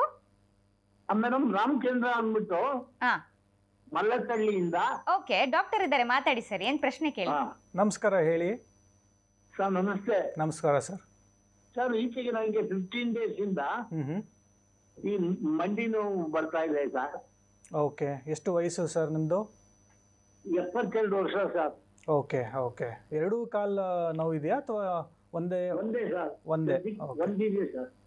ಎಷ್ಟು ನಡೀತಾ ಇದ್ರಿ ನೀವು ಮುಂಚೆ? ಎಷ್ಟು ನಡೀತಾ ಇದ್ರಿ, ಇವಾಗ ಎಷ್ಟು ನಡೀತಾ ಇದ್ದೀರಾ? ಸಾಧಾರಣ ನಡೀತಾ ಇದ್ದೆ ಸರ್, ಓಡಾಡ್ಕೊಂಡಿದ್ದೆ ಆರಾಮಾಗಿ, ಏನು ತೊಂದರೆ ಇರಲಿಲ್ಲ. ಈಗ ಫಸ್ಟ್ ಟೈಮ್ ನನಗೆ ಇದು ನೋವಾಗಿದೆ. ಓಕೆ ಓಕೆ, ಎಷ್ಟು ದಿವಸದಿಂದ ಇದೆ ಸರ್? 15 days ಆಯ್ತು. 15 days. ಓಕೆ, ಅದೇ ಇದು ಡಿಜೆನರೇಟಿವ್, ಮೋಸ್ಟ್ ಪ್ರಾಬಬ್ಲಿ ಇದು ಡಿಜೆನರೇಟಿವ್ ಅಂದರೆ ಮಂಡಿ ಸವಿತ ಆಗಿರೋದ್ರಿಂದ ಅನಿಸುತ್ತೆ. ಬಟ್ 15 ದಿವಸನೇ ಅಂತ ಹೇಳಿರೋದ್ರಿಂದ ಒಂದ್ಸತಿ ನಿಮಗೆ ಎಕ್ಸಾಮಿನೇಷನ್ ಮಾಡಿ ಎಕ್ಸ್ರೇ ಏನಾದರೂ ಮಾಡಿಸಿದಾರಾ? ನೀವು ಹಿಂದೆ ಯಾರಿಗಾದ್ರೂ ತೋರಿಸಿದ್ದೀರಾ ಅಥವಾ ಇದೇ ಫಸ್ಟ್ ಟೈಮ್? ಮನೆ ಹತ್ರ ಹಿಂಗೆ ಅಂತ ಹೇಳಿದೆ. ಓಕೆ, ಮಂಡಿ ನೋವು ಸರ್ ಅಂದ್ಬಿಟ್ಟು ಅವ್ರು general practitioner ESI retired. Okay okay, ಮಾತ್ರೆ ಕೊಟ್ಟಿರ್ತಾರೆ. ಅವ್ರ ಹತ್ರ ತೋರಿಸಿದಾಗ ಇದು ಆರ್ಥರೈಟಿಸ್ ಆಗಿರೋದ್ರಿಂದ ಒಂದ್ಸತಿ ಎಕ್ಸಾಮಿನೇಷನ್ ಮಾಡಿ ನಿಮ್ಮನ್ನ ಮುಟ್ಟಿ ಪರೀಕ್ಷೆ ಮಾಡಿ ಎಷ್ಟು ಮೂಮೆಂಟ್ಸ್ ಇದೆ ಎಲ್ಲ ಚೆಕ್ ಮಾಡಿ ಎಕ್ಸ್ರೇ ಮಾಡಿಸಿ ಆಮೇಲೆ ಟ್ರೀಟ್ಮೆಂಟು ಪರಿಹಾರ ಎಲ್ಲ ಹೇಳ್ತೀವಿ. ಓಕೆ, ಧನ್ಯವಾದ ಕರೆ ಮಾಡಿದ್ದಕ್ಕಾಗಿ. ಸರ್, ಈಗ ಮಕ್ಕಳು ಕೂಡ ಕಾಲು ನೋವು ಅಂತ ಇರ್ತಾರೆ, ಮಧ್ಯವಯಸ್ಕರು ಕಾಲು ನೋವು ಅಂತಾರೆ, ವಯಸ್ಸಾದವರು ಕಾಲು ನೋವು ಅಂತಾರೆ. ಸೊ ಈ ಕಾಲು ನೋವಿಗೆ ಏಜ್ ಏನಾದರೂ ಇದೆಯಾ? ಯಾವ ಏಜಲ್ಲಿ ಕಾಲು ನೋವು ಬಂದರೆ ಏನಂತ ಅರ್ಥ ಮಾಡ್ಕೋಬೇಕು ನಾವು? ಈಗ ಮಕ್ಕಳು ಏನಂದರೆ ಆಟ ಆಡ್ತಾ ಇರ್ತಾರೆ ಅಥವಾ ಏನಾದರೂ ಆ್ಯಕ್ಟಿವಿಟಿ ಇರುತ್ತೆ, ಸೊ ಸ್ಪ್ರೇನ್ ಆಗಿರ್ಬೋದು, ಲಿಗಮೆಂಟ್ ಸ್ಪ್ರೇನು ಅಥವಾ ಮಸಲ್ ಸ್ಪ್ರೇನ್ ಆಗಿರುತ್ತೆ. ಆಮೇಲೆ ಮೋಸ್ಟ್ ಇಂಪಾರ್ಟೆಂಟ್ಲಿ ಈಗ ಗ್ರೋಯಿಂಗ್ ಬೋನ್ ಪೇನ್ಸ್ ಅಂತ ನಾವು ಹೇಳ್ತೀವಿ. ಸೊ ಬೆಳವಣಿಗೆ ಆಗ್ತಾ ಇರೋದ್ರಿಂದ ಅವ್ರಿಗೆ ಪೇನ್ಸ್ ಬರ್ಬೋದು. ಈಗ end of the long bones, ಈಗ ಮೊಣಕಾಲ್ ಇಂದನೇ ಜಾಸ್ತಿ ಅವರು ಹೈಟ್ ಆಗೋವಂಥದ್ದು. So up to 15 years up to 16 ಇಯರ್ಸ್ವರೆಗೂ ಗ್ರೋ ಆಗ್ತಾರೆ. ಸೊ ಅವಾಗ ಅರೌಂಡ್ 11 ಇಯರ್ಸು ಮತ್ತು ಗ್ರೋತ್ ಸ್ಪರ್ಟ್ ಅಂತ ಹೇಳ್ತೀವಿ. 8 ಇಯರ್ಸು 11 ಇಯರ್ಸ್ ಟೈಮಲ್ಲಿ ಗ್ರೋತ್ ಸ್ಪರ್ಟ್ ಆದಾಗ ಆವಾಗ ಪೇನ್ಸ್ ಕಂಡು ಬರುತ್ತೆ. ಸೊ ಆವಾಗ that is one of the cause for growing bone pains in children. Okay, ಆಮೇಲೆ ಈಗ ಮಧ್ಯ ವಯಸ್ಸಿನ ಇರ್ಬೋದು, ಈಗ work related sedentary work life ಅಂತ ನಾವು ಏನು ಹೇಳ್ತೀವಿ, ಅದರಿಂದ pains, body pain, back pain, ನೀ ಪೇಯ್ನು ಬರಬಹುದು. ಆಮೇಲೆ ಏಜ್ ಆಗಿರೋದು ಮೋಸ್ಟ್ ಇಂಪಾರ್ಟೆಂಟ್ಲಿ ಇಟ್ಸ್ ಡಿಜೆನರೇಟಿವ್, ಅಂದರೆ ಮಂಡಿ ಸವಿತದಿಂದ ಆಗುವಂಥ ಪೇನ್. ಸೊ ಇದು ಆಸ್ಟಿಯೋ ಆರ್ಥ್ರೈಟಿಸ್ ಅಂತ ನಾವು ಹೇಳ್ತೀವಿ. ಓಕೆ ಸರ್, ಇನ್ನು ಅದ್ರ ಬಗ್ಗೆ ಮಾತಾಡೋದಿದೆ. ಮತ್ತೊಬ್ರು ಕಾಲರ್ ರೆಡಿ ಆಗಿದ್ದಾರೆ, ಮಾತಾಡ್ಸೋಣ. ಹಲೋ ಹಲೋ ನಮಸ್ತೆ. ಹಲೋ ಹಲೋ ಮೇಡಮ್, ನಂದು ವಾಯ್ಸ್ ಕೇಳಿಸ್ತಾ ಇದೆಯಾ? ಕೇಳಿಸ್ತಾ ಇದೆ. ತಮ್ಮ ಹೆಸರು, ಎಲ್ಲಿಂದ ಕಾಲ್ ಮಾಡ್ತಿರೋದು? ಬೆಂಗಳೂರು. ಓಕೆ, ಡಾಕ್ಟರ್ ಇದ್ದಾರೆ, ಮಾತಾಡಿ. ನಮಸ್ಕಾರ ಮೇಡಮ್, ಹೇಳಿ. ನಮಸ್ಕಾರ. ನಮಸ್ತೆ. ನಮಸ್ತೆ, ಹೇಳಿಮ್ಮ, ಏನು ತೊಂದರೆ? ಇದು ನನ್ನ ಹೆಸರು ಮಂಜುಳಾ ಅಂತ. ಹಾಂ, ಹೇಳಿ ಮಂಜುಳಾ ಅವರೇ. ಇದು ಬಲಗಾಲ ಆಪರೇಷನ್ 7 ವರ್ಷ. ಹೇಳಿಮ್ಮ. 7 ವರ್ಷ ಆಗಿದೆ. ಆಪರೇಷನ್ ಆರ್ಥ್ರೈಟಿಸ್ ಆಗಿನಾ ಅಥವಾ ಆಪರೇಷನ್ ಆಗಿನಾ? ಆಪರೇಷನ್ ಆಗಿದೆ, ಬಲಗಾಲು ಮಂಡಿ. Okay okay. ಮತ್ತೆ ಈಗ ನಾವು ಶುರುವಾಗಿ 6 ವರ್ಷದ ಮೇಲೆ. 6 ವರ್ಷ ಆದ್ಮೇಲೆ ಇಲ್ಲಿವರೆಗೂ 6 ವರ್ಷವರೆಗೂ ಏನು ತೊಂದರೆ ಇರಲಿಲ್ಲ ಅಲ್ವಾ ನಿಮಗೆ? ತೊಂದರೆ ಇರ್ಲಿಲ್ಲ ಅಂತಂದ್ರೆ ನಡಿಬೇಕಾದ್ರೆ ಸ್ವಲ್ಪ ನೋಡ್ತಾ ಇತ್ತು. ಈಗ ಸ್ವಲ್ಪ ಜಾಸ್ತಿ ಆಗಿದೆ. ಮತ್ತೆ ಬ್ಯಾಲೆನ್ಸ್ ತಪ್ಪತ್ತೆ ಸ್ವಲ್ಪ ನಡಿಬೇಕಾದ್ರೆ. ಆಮೇಲೆ ಇದಿಲ್ದಿರ ಸಪೋರ್ಟ್ ಇಲ್ದಿರ ಮೆಟ್ಲು ಹೊತ್ತು ಇದು ಮಾಡಕ್ ಆಗಲ್ಲ. ಮತ್ತೆ ಇಲ್ಜಾರಿದ್ರೆ ಅಲ್ಲಿ ನಡಿಯಕ್ ಆಗಲ್ಲ. ರೋಡಲ್ಲಿ ನಡಿಯಕ್ಕೆ ಸ್ವಲ್ಪ ಕಷ್ಟ ಆಗುತ್ತೆ. ವಾಕರ್ ಅಥವಾ ಕೇನ್ ಏನಾದ್ರು ಕೋಲ್ ಇಟ್ಕೊಂಡಿರ್ತೀರಾ? ಇದೆ. ಓಕೆ, ಒಂದೇ ಕಾಲಲ್ಲಮ್ಮ, ಇನ್ನೊಂದು ಕಾಲು ಚೆನ್ನಾಗಿದೆಯಾ? 2 ಕಾಲು ಆಗಿದೆ ನಂದು. 2 ರಿಪ್ಲೇಸ್ಮೆಂಟ್ ಆಗಿದೆ. ಓಕೆ, ಒಂದರಲ್ಲಿ ತೊಂದರೆ ಇದೆ. ಒಂದ್ರಲ್ಲಿ ತೊಂದರೆ ಇದೆ, ಇನ್ನೊಂದ್ರಲ್ಲಿ ಸ್ವಲ್ಪ ಇದೆ. ಈಗ ಸ್ಟಾರ್ಟ್ ಆಗೋ ತರ ಇದೆ. ಅದೇ ಒಂದ್ಸತೆ ನಾವೇನು ಮಾಡ್ತೀವಿ, ಏನಾಗಿರುತ್ತೆ ಅದು ಜಾಯಿಂಟ್ ರಿಪ್ಲೇಸ್ಮೆಂಟು. ಏನಾದರೂ ಲೂಸನಿಂಗ್ ಇದೆಯಾ ಜಾಯಿಂಟ್ ಆಗಿರೋದು, ನಾವು ಸಿಮೆಂಟ್ ಹಾಕಿ ಫಿಕ್ಸ್ ಮಾಡಿರೋದು. ಯೂಶಲಿ ಜಾಯಿಂಟ್ ರಿಪ್ಲೇಸ್ಮೆಂಟು 20-25 ವರ್ಷವರೆಗೂ ಬಾಳಿಕೆ ಬರುತ್ತೆ. ಈಗ ಪೇನ್ ಬರ್ತಾ ಇದೆ ಅಂತಂದರೆ ಯಾವ ಕಾರಣದಿಂದ, ಮಸಲ್ ಇಂಬ್ಯಾಲೆನ್ಸಿಂದನಾ ಅಥವಾ ಜಾಯಿಂಟ್ ಏನಾದರೂ ಲೂಸ್ ಆಗಿದೆಯಾ ಅಥವಾ ನೀ ಕ್ಯಾಪ್ ರಿಲೇಟೆಡ್ ಪೇನ್ ಏನಾದರೂ ಇದೆಯಾ, ಇನ್ಸ್ಟೆಬಿಲಿಟಿ ಅಂತ ಹೇಳ್ತಿದ್ದೀರಾ ನೀವು. ಒಂದು ಸತೆ ಪರೀಕ್ಷೆ ಮಾಡಿ ಎಷ್ಟು ಮೂಮೆಂಟ್ ಇದೆ ಮತ್ತು ಏನಾದರೂ ಸೌಂಡ್ಸ್ ಬರ್ತಾ ಇದೆಯಾ ಹೇಗೆ ಅಂತ ನೋಡಿಬಿಟ್ಟು ಎಕ್ಸ್ರೇ ಮಾಡಿ ನಾವು ಏನು ಡಯಾಗ್ನೋಸಿಸ್ ಬಂದುಬಿಟ್ಟು ನಾವು ಟ್ರೀಟ್ಮೆಂಟ್ ಹೇಳ್ಬೋದು ಅಮ್ಮ. ಸರ್, ಈಗ ಬಹಳಷ್ಟು ಜನ ಭಾರ ಹೊರುವಂಥ ಕೆಲಸ ಇರ್ಬೋದು ಅಥವಾ ತುಂಬ ಸ್ಟ್ರೀನಿಯಸ್ ವರ್ಕ್, ತುಂಬ ಕಷ್ಟದ ಕೆಲಸ ಮಾಡ್ತಾ ಇರ್ತಾರೆ, ದಿನಗೂಲಿ ಇರ್ಬೋದು, ಈ ರೀತಿ. ಅದು ಅವ್ರಿಗೆ ಪ್ರತಿದಿನ ಕಾಲು ನೋವು ಬಂದೇ ಬರಬಾರ್ದು, ಮೊಣಕಾಲು ನೋವು ಬರಬಾರ್ದು ಅಂದರೆ ಸಿಂಪಲ್ಲಾಗಿ ಅವ್ರು ಏನು ಮಾಡಬೇಕು ಅಂತ? ಮೊದಲನೇದಾಗಿ ತುಂಬ ಭಾರ 100 kg ಎತ್ತೋರು ಅಥವಾ ಆದಷ್ಟು ನಾವು ಅವಾಯ್ಡ್ ಮಾಡಿ ಅಂತಲೇ ಹೇಳೋದು, ಲಿಫ್ಟ್ ಮಾಡೋದು. ಯಾಕಂದರೆ entire body weight along with extra weight ಹಿಪ್ಪು, ನೀ ಜಾಯಿಂಟ್ ಮೇಲೆ ಬೀಳುವಂಥದ್ದು. ಸೊ ಹಾಗಾಗಿ ಆ ಥರ. ಬಟ್ ವರ್ಕ್ ನಾವೇನು ಹೇಳಲಿಕ್ಕೆ ಬರಲ್ಲ. ಅವರು ಎಂಡ್ ಆಫ್ ದ ಡೇ ಅವ್ರಿಗೆ ವರ್ಕ್ ಆದಮೇಲೆ ಪೇಯ್ನ್ ಬಂದಾಗ ಸ್ವಲ್ಪ ಬಿಸಿನೀರು ಶಾಖ ತೊಗೊಳ್ಳೋದು, ಆಯಿಂಟ್ಮೆಂಟು, ಮಲಾಮ್ ಏನಾದರೂ ಹಚ್ಚಿ, ಸ್ಟ್ರೆಚಿಂಗ್ ಎಕ್ಸಸೈಸು, ಸ್ವಲ್ಪ ಕಾಲು ಮಡಚೋದು, ಸೀದಾ ಮಾಡೋದು, ಆ ಥರ ಮಾಡಿ ಕಾಲು ಎತ್ತೋದು, ಮೇಲೆ ಇಳಿಸೋದು, ಆ ಥರ ಎಕ್ಸಸೈಸ್ ಮಾಡ್ಕೊತ ಹೋದರೆ ಸ್ವಲ್ಪ ರಿಲೀಫ್ ಸಿಗುತ್ತೆ. ಓಕೆ ಸರ್, ಮತ್ತೊಬ್ರು ಕಾಲರ್ ಇದ್ದಾರೆ. ಹಲೋ ನಮಸ್ತೆ. ಹಲೋ ಮೇಡಮ್, ನನ್ನ ಹೆಸರು ಸುಶೀಲಮ್ಮ ಅಂತ. ಓಕೆ, ಎಲ್ಲಿಂದ ಕಾಲ್ ಮಾಡ್ತಿರೋದು? ಬೆಂಗಳೂರಿಂದ. ಓಕೆ, ಡಾಕ್ಟರ್ ಇದ್ದಾರೆ, ಮಾತಾಡಿ. ನಮಸ್ಕಾರ ಅಮ್ಮ. ಸರ್ ನಮಸ್ಕಾರ, ಹೇಳಿ. ನನಗೆ ಆಪರೇಷನ್ ಆಗಿದೆ ಸರ್. ಶುಗರ್ ಇತ್ತು, ಮುಂದ್ಗಡೆ ಬೆರಳೆಲ್ಲ ಇದು ಮಾಡಿಬಿಟ್ಟಿದ್ದಾರೆ. ಏನು ಆಪರೇಷನ್? ಬೆರಳು ತೆಗ್ದಿದ್ದಾರಾ? ಬೆರಳೆಲ್ಲ ರಿಮೂವ್ ಮಾಡಿದ್ದಾರೆ. ಕಾಲಿಂದ? ಕಾಲಿಂದು, ಎಡಗಾಲಿಂದು. ಓಕೆ. ಆಗ್ಲೇ 2 ವರ್ಷ ಆಗಿದೆ ಸರ್. ನಡೆಯೋದಕ್ಕೆ ಗ್ರಿಪ್ ಸಿಗ್ಲಿ ಅಂದ್ಬಿಟ್ಟು ಒಂದು ರಾಡ್ ಹಾಕಿದ್ದಾರೆ, ಅದು ಇನ್ಫೆಕ್ಷನ್ ಆಗ್ಬಿಟ್ಟಿದೆ ಸರ್. ಅದು ಏನ್ ಮಾಡೋದು ಅಂದ್ರೆ ಆಂಕಲ್ ರಾಡ್ ಹಾಕಿ ಫ್ಯೂಸ್ ಮಾಡಿದ್ದಾರೆ ಅನ್ಸುತ್ತೆ ಅಲ್ವಾ? ಹೌದ್ರು. ಅದೇ ಕಾಲು ಊತ ಎಲ್ಲ ಬಂದಿದ್ಯಾಮ್ಮ? ಕಾಲು ಊತ ಏನಿಲ್ಲ ಸರ್ ಇವಾಗ. ಪಸ್ಸು ಅಥವಾ ಕೀವು ಸೋರೋದು ಆ ಥರ ಏನಾದರೂ ಇದೆಯಾ? ಬರ್ತಾ ಇದೆ. ಅದೇ ಅದು ಜಾಯಿಂಟ್ ಇನ್ಫೆಕ್ಷನ್ ಆಗಿದೆ. ಮೋಸ್ಟ್ ಪ್ರಾಬಬಲಿ ಅದು ಫ್ಯೂಷನ್, ಆ್ಯಂಕಲ್ ಫ್ಯೂಷನ್ ಅಂತ ಸರ್ಜರಿ ಮಾಡಿದ್ದಾರೆ. ಪ್ಲಸ್ ನಿಮಗೆ ಶುಗರ್ ಅನ್ಕಂಟ್ರೋಲ್, ಅಷ್ಟು ಕಂಟ್ರೋಲಲ್ಲಿ ಇಲ್ಲದೆ ಇರೋದ್ರಿಂದ ಅದು ಜಾಯಿಂಟ್ ಇನ್ಫೆಕ್ಷನ್ ಆಗಿದೆ. ಎಕ್ಸ್ರೇಗಳೆಲ್ಲ ಮಾಡಿಸಿರ್ತಾರೆ ಅಂತ ಅನಿಸುತ್ತೆ. ಒಂದ್ಸತಿ ಎಕ್ಸಾಮಿನೇಷನ್ ಮಾಡಿ ಎಕ್ಸ್ರೇ ಎಲ್ಲ ನೋಡಿ ಕೀವು ಬರ್ತಿರೋದು ಯಾವುದು ಬ್ಯಾಕ್ಟೀರಿಯಾ ಅಥವಾ ಯಾವುದು ಕ್ರಿಮಿ ಆರ್ಗ್ಯಾನಿಸಮ್ ಅಂತ ನೋಡಿಕೊಂಡು ಅದಕ್ಕೆ ಟೆಸ್ಟ್ ಕಳಿಸಿ ಏನು ಮಾಡಬೇಕು ಅಂತ ನಾವು ಪ್ಲ್ಯಾನ್ ಮಾಡ್ಬೋದು. ಒಂದ್ಸತಿ ನೋಡಬೇಕಾಗತ್ತೆ ಅಮ್ಮ ನಿಮ್ಮನ್ನು. ಹೌದ್ರಾ? ಓಕೆ, ಧನ್ಯವಾದ. ನಿಮಗೆ ಹೆಚ್ಚಿನ ಮಾಹಿತಿ ಬೇಕು ಅಂದರೆ Trustwell hospital, JC road, Bengaluru, ಇಲ್ಲಿ ಕನ್ಸಲ್ಟ್ ಮಾಡ್ಬೋದು, ನೀವು ತೋರಿಸ್ಕೊಳ್ಬೋದು. ಸರ್, ಈಗ ಗಂಡಸರಲ್ಲಿ ಜಾಸ್ತಿ ಮೊಣಕಾಲು ನೋವು ಅಥವಾ ಕಾಲು ನೋವು ಕಾಣಿಸ್ಕೊಳ್ತಾ ಇರುತ್ತಾ ಅಥವಾ ಹೆಂಗಸರಲ್ಲಿ ಜಾಸ್ತಿ ಕಾಣಿಸ್ಕೊಳ್ತಾ ಇರುತ್ತಾ ಅಂತ? ಅದು ಹೇಳಬೇಕು ಅಂತಂದರೆ ಈಗ ಒಬಿಸಿಟಿ ಅನ್ನೋದು ಮೋಸ್ಟ್ ಇಂಪಾರ್ಟೆಂಟ್. ಒಬಿಸಿಟಿ ಬೊಜ್ಜು ಇದ್ದವರು ಮೊಣಕಾಲು ನೋವು ಫಸ್ಟ್ ಕಂಡು ಬರುತ್ತೆ. ಫೀಮೇಲ್ಸ್ ಹೆಂಗಸರಲ್ಲೂ ಆಗಿರ್ಬೋದು ಅಥವಾ ಗಂಡಸರಲ್ಲೂ ಆಗಿರ್ಬೋದು. ಹೆಂಗಸರಲ್ಲಿ ಯಾಕೆ ಜಾಸ್ತಿ ಅಂತ ಹೇಳಬೇಕು ಅಂದರೆ, ಈಗ ನಮ್ಮ ಮೊಣಕಾಲು ನೋವು ಸ್ಟಾರ್ಟ್ ಆಗೋದೇ ಅರೌಂಡ್ 45-50 ಇಯರ್ಸ್ ಆದಮೇಲೆ, ಕೆಲವರು 55 ಆದಮೇಲೆ 60 ಇಯರ್ಸ್ ಜಾಸ್ತಿ ಹಾಕ್ಕೊಂತ ಹೋಗುತ್ತೆ. ಸೊ ಮೆನೋಪಾಸ್ ಮುಟ್ಟು ನಿಂತೋದಾಗ ಅವ್ರದ್ದು ಹಾರ್ಮೋನಲ್ ಚೇಂಜಸ್ ಅಂತ ಆಗುತ್ತೆ. ಸೊ ಆ ರೀತಿಯಿಂದ ಸ್ವಲ್ಪ ಬೋನ್ ಆಸ್ಟಿಯೋಪೋರೋಸಿಸ್, ಬೋನ್ ವೀಕ್ ಆಗುವಂಥದ್ದು, ಅದರಿಂದ ಸ್ವಲ್ಪ ಆಸ್ಟಿಯೋಆರ್ಥ್ರೈಟಿಸ್ಸು ಸೇರಿ ಮೊಣಕಾಲು ನೋವು ಸ್ಟಾರ್ಟ್ ಆಗ್ಬೋದು. ಸೊ ಹೆಂಗಸರಲ್ಲಿ ಸ್ವಲ್ಪ ಜಾಸ್ತಿ ಅಂತಲೇ ನಾವು ಹೇಳ್ಬೋದು. ಓಕೆ ಸರ್, ಮತ್ತೊಬ್ರು ಕಾಲರ್ ರೆಡಿ ಆಗಿದ್ದಾರೆ. ಹಲೋ, ನಮಸ್ತೆ. ಹಲೋ, ನಮಸ್ತೆ. ತಮ್ಮ ಹೆಸರು, ಎಲ್ಲಿಂದ ಕಾಲ್ ಮಾಡ್ತಿರೋದು?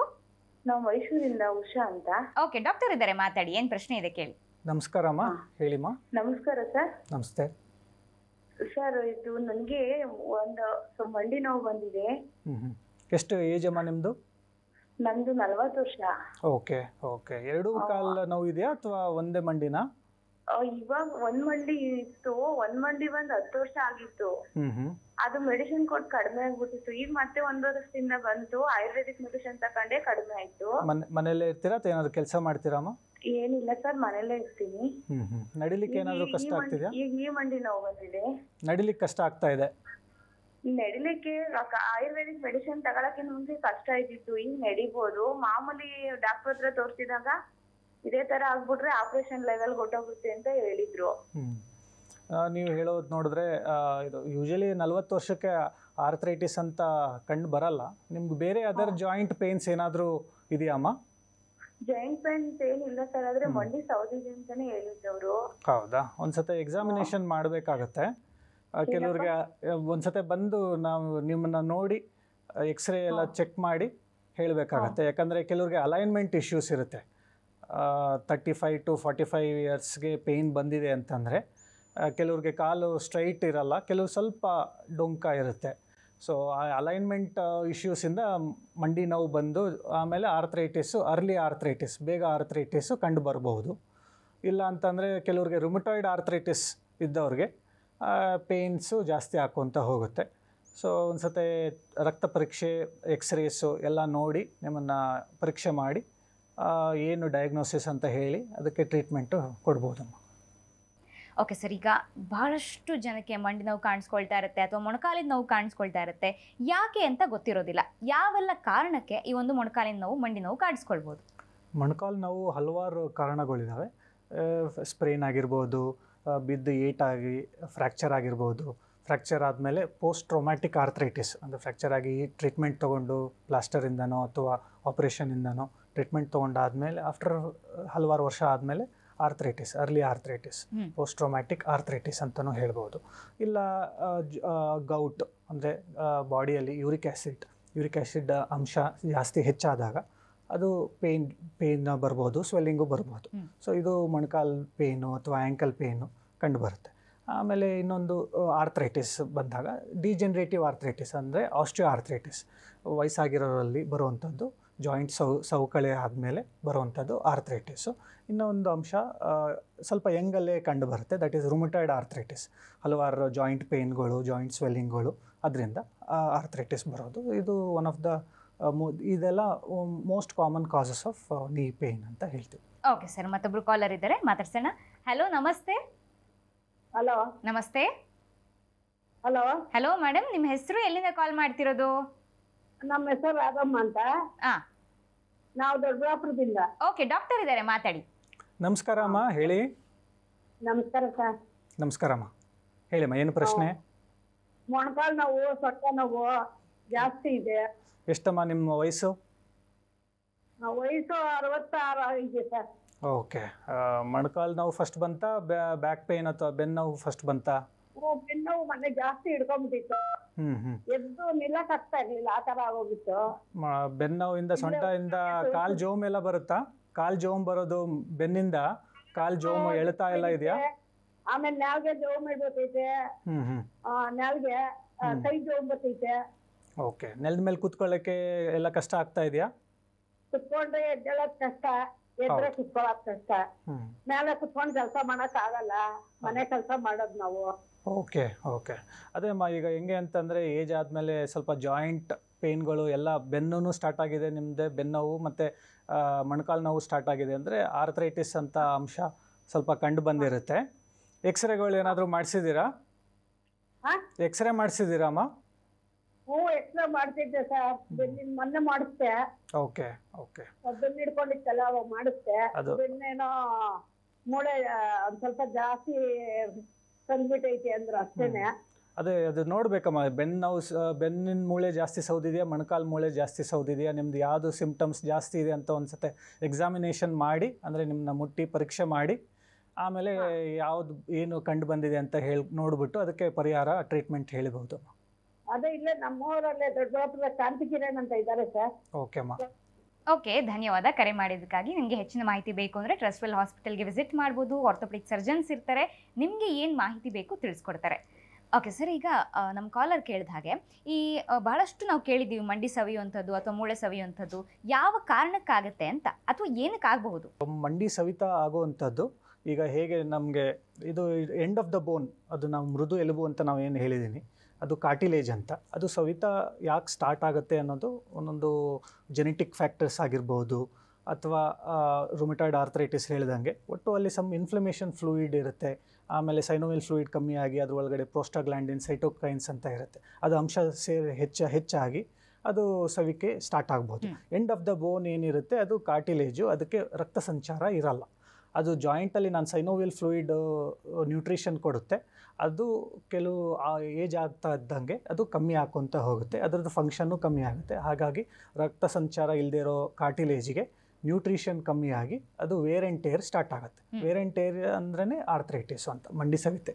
ಆವಾಗ ಸವಿದೋದಾಗ ಅದು ಕೆಳಗಿರೋವಂಥ ನರ್ವ್ಸ್, ಅಂಡರ್ಲೈಯಿಂಗ್ ನರ್ವ್ಸ್ ಎಕ್ಸ್ಪೋಸ್ ಆಗಿ ಅದು ಮೇಲಿನ ಮೂಳೆ ಕೆಳಗಿನ ಮೂಳೆ ಟಚ್ ಆಗಿ ಮೃದು ಎಲುಬು ಮತ್ತು ಮೆನಿಸ್ಕಸ್ ಚಂದ್ರಾಕೃತಿ ಸೌದೋಗಿ ಮೇಲಿನ ಮೂಳೆ ಕೆಳಗಿನ ಮೂಳೆ ಟಚ್ ಆಗಿ ಆವಾಗ ಸೌತೆ ಜಾಸ್ತಿ ಆಗುತ್ತೆ, ಪ್ಲಸ್ ಆವಾಗ ಪೇಯ್ನ್ಗಳು ಜಾಸ್ತಿ ಆಗುತ್ತೆ. ಇದು ಆರ್ಥ್ರೈಟಿಸ್ ಅಂತ.